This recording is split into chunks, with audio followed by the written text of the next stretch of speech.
Gown na pambata yung ginawa natin guys ha. Kasya ito sa 12 years old. Kasya. Hi guys, ito yung ginagawa ko ngayon. Gagawin nating Filipiniana gown for teens. Numpisahan na nating tahiin guys. Tatapusin lang natin. Pinaayusin pa rin natin yung kanyang Filipiniana sleeve, yung kanyang manggas. Kukumplituhin na rin natin guys yung tube na nilagyan natin ng boning. Lalagyan na rin natin siya ng pang-decoration. Ganito na rin yung ilalagay natin guys na pang-decorate dito sa harapan. Then, pag nabuo natin, saka natin idudugtong yung skirt.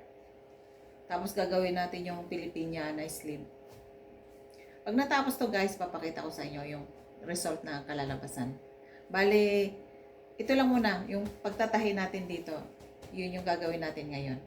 Filipiniana gown pa rin itong tinatahi natin guys. Bali, alteration tayo ngayon ha. Ito yung mga dati nating mga gown na malalaki ang size. Gagawin natin siyang pang teens. Sa tindi yung tela nito guys. Yung gagawin nating design dito, gagawin natin siyang long gown. Ang bukasan nito guys sa likod, then zipper na lang yung ilalagay natin. Pero maglalagay tayo ng adjustment para magamit kahit mataba yung gagamit. Then may mga decoration siya na floral.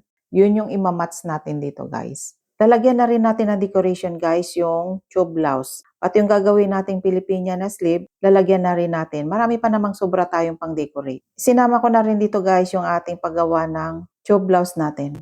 Maglalagay tayo ng plastic boning guys sa ating tube blouse. Tahiin muna natin yung gilid guys. Itong ginawa natin, baliktaran na ang tela nito guys ha.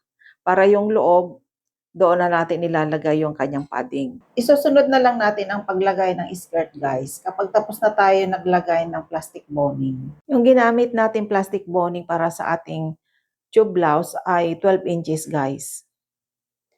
Ayan. Yung sa likod, sa back, dalawa yung nilagay natin kabilaan. Then sa harap din, dalawa din. 1/4 lang yung laki ng ginawa natin guys na lagayan ng ating plastic boning. Hindi kailangan maluwag guys ha. Yung tama lang na magkakasya yung boning na inilagay natin. Isiksik lang natin siya ng maigi. Then, pagdating naman sa dulo niya, magtira tayo ng pagitan. Para pag tinahay natin, hindi tatamaan ng karayom ng makina guys.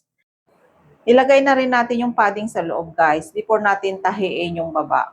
Kailangan idubol lang natin ang pagtahi sa may bandang baywang para yung plastic boning natin hindi siya lumalabas.